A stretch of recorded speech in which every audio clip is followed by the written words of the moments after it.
साल 1914 अमृतसर में एक बच्चे का जन्म होता है। कौन जानता था कि यह बच्चा आगे चलकर भारत का पहला फील्ड मार्शल बनेगा। बचपन से ही अनुशासन और आत्मविश्वास उनके स्वभाव का हिस्सा था। उन्होंने इंडियन मिलिट्री एकेडमी देहरादून से ट्रेनिंग ली और यहीं से शुरू हुई एक ऐसी यात्रा जो कई युद्धों और कठिन फैसलों से होकर गुजरी। द्वितीय विश्व युद्ध के दौरान बर्मा फ्रंट पर उन्हें गोलियां लगी। हालत गंभीर थी, लेकिन उनका जज्बा उससे भी ज़्यादा मजबूत। उनके कमांडर ने कहा, तुम्हें मिलिट्री क्रॉस दिया जाता है क्योंकि तुम जिंदा हो।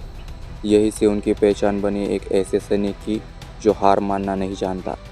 समय बदला, देश आज़ाद हुआ और इस सैनिक ने भारतीय सेना में अपनी अलग पहचान बनाई, स्पष्ट, बेखौफ और पेशेवर। फिर आया साल 1971। दक्षिण एशिया में तनाव चरम पर था। पूर्वी पाकिस्तान, आज का बांग्लादेश में दमन हिस्सा और लाखों शरणार्थियों का भारत आना ये सिर्फ राजनीतिक मुद्दा नहीं, मानवीय संकट बन चुका था। देश में दबाव था, अभी युद्ध करो, लेकिन उस वक्त सेना प्रमुख यह जवान थे, इन्होंने जल्दबाजी से इनकार कर दिया। उन्होंने प्रधानमंत्री से साफ कहा, अभी युद्ध हुआ तो हम तैयार नहीं है। मौसम, लॉजिस्टिक्स, सैनिकों की तैनाती सब हमारे खिलाफ जाएगा। मुझे समय दीजिए, मैं आपको जीत दूंगा। ये सिर्फ हिम्मत नहीं थी, ये पेशेवर ईमानदारी थी। उन्होंने राजनीति को खुश करने के लिए नहीं, बल्कि देश को जिताने के लिए फैसला लिया। महीनों तक तैयारी चली, सैनिकों की तैनाती, सप्लाई लाइंस मजबूत करना, खुफिया जानकारी इकट्ठा करना, तीनों सेनाओं थल, जल, वायु का तालमेल। और फिर 3 दिसंबर 1971 पाकिस्तान ने भारतीय एयरबेस पर हमला किया। समय आ चुका था। इस जवान की रणनीति साफ थी, वेस्ट पाकिस्तान में उलझने के बजाय ईस्ट पाकिस्तान पर फोकस। तेज, निर्णायक और बहुदिशात्मक हमला।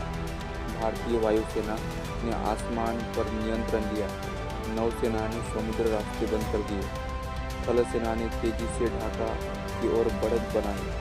ये सिर्फ लड़ाई नहीं थी, ये एक सटीक समयबद्ध ऑपरेशन था। सिर्फ 13 दिनों में भारतीय सेना ढाका पहुंच गई। 16 दिसंबर 1971 पाकिस्तानी सेना ने आत्मसमर्पण कर दिया। लगभग 93,000 सैनिकों के साथ दुनिया ने देखा इतिहास के सबसे बड़े आत्मसमर्पणों में से एक। और उसी दिन बांग्लादेश एक स्वतंत्र राष्ट्र बना। यह जीत गोलियों से कम, रणनीति और समय से ज़्यादा मिली। इस जवान ने कभी सबसे आगे खड़े होकर गोलियां नहीं चलाई, लेकिन उनके हर फैसलों ने हजारों जिंदगियों को बचाया। उनकी सबसे बड़ी ताकत क्या थी? साफ गोई। वो नेताओं से भी सच कहते थे और अपने सैनिकों से भी। इसलिए लोग उन्हें कहते थे फील्ड मार्शल सैम हरमोस-जी, फ्राम-जी, जसमेत-जी, मानेकशॉ। एक ऐसा लीडर जो डरता नहीं था और अपने फैसलों पर अडिग रहता था।